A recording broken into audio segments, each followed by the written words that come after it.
Calendar ortodox 15 ianuarie 2025.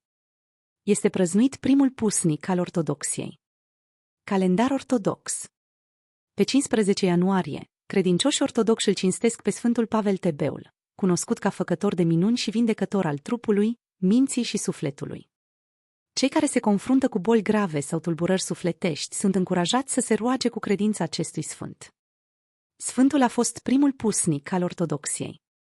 Considerat primul pusnic al ortodoxiei, Sfântul Pavel Tebeul a trăit în secolul al III-lea și a fost descoperit în pustie de Sfântul Antonie. Deci Sfântul Antonie ducea o viață plină de nevoințe și rugăciuni. Dumnezeu i-a arătat că există o persoană mai desăvârșită decât el. Pavel s-a retras în pustie pentru a scăpa de mânia cumnatului său, care intenționa să-l denunțe împăratului Deciu ca fiind creștin, urmărind astfel să-i moștenească averea. Timp de 70 de ani petrecuți în pustie, Sfântul Pavel a primit hrană de la un corb care îi aducea zilnic jumătate de pâine. În ziua în care s-a întâlnit cu Antonie, corbul a adus o pâine întreagă. Cei doi sfinți au împărțit pâinea, care s-a frânt singură, fiecare primind o bucată egală. Sfântul Pavel Tebeul a trecut la cele veșnice la vârsta de 115 ani. După moartea sa, Sfântul Antonie a luat cu sine haina împletită din frunze de finic a Sfântului Pavel, pe care o cinstea profund, purtând-o doar la Paști și la Cinzecime. Moaștele Sfântului Pavel Tebeul au fost aduse inițial într-o mănăstire din Constantinopol, iar în anul 1240 au fost mutate într-o biserică din Veneția. Astăzi, capul Sfântului se află la Roma, continuând să inspire credincioșii prin exemplul vieții sale și prin minunile sale.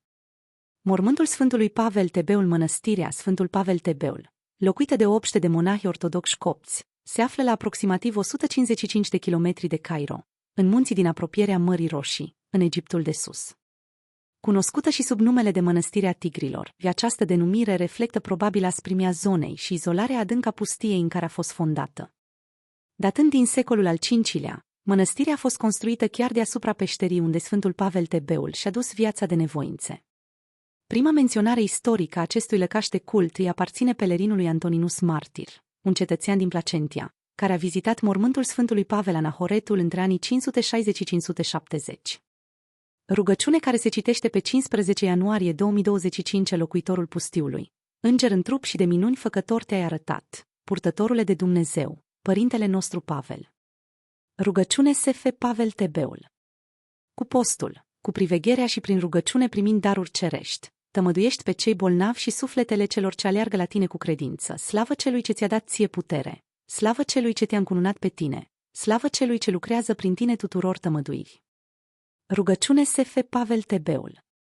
Adunându-ne, credincioșilor, să cinstim cu cântări, după datorie, pe Sfântul Pavel, purtătorul de Dumnezeu, ca pe o podoabă a sihaștrilor, rugându-ne, strigăm ție, Doamne, mântuiește-ne pe noi, că Tu ești Dumnezeul nostru și în afară de Tine, pe altul nu știm.